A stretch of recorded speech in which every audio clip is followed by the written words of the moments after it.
নিশ্চয়ই বয়ফ্রেন্ড।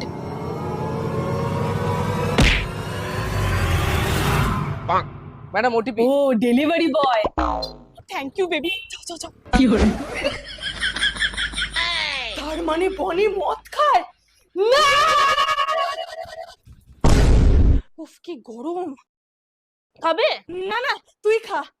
কি করে? ছোট জামা। এটা পরে বেরোতে হবে না, এটা নোংরা হয়ে গেছে, আমি ওটা পরে যেতামও না। এটা পরে আমি যেতেও দিতাম না। কি করে? আরে এখনো রেডি হসনি? পিসের বাড়ি নিমন্ত্রণ আছে তো। দূর, আমি ওদের বাড়িতে যাবো না। নিশ্চয়ই আমি যাওয়ার পরও ঘুরতে বেরোবে। তাহলে কোথাও যাবি না, ঘরেই থাকবি। আমি পাড়ার কাকিমাদের বলে যাবো বাড়ির দিকে খেয়াল রাখবে। ঠিক আছে? ঠিকই আছে, তোর আমি ফালতু ফালতু সন্দেহ করি।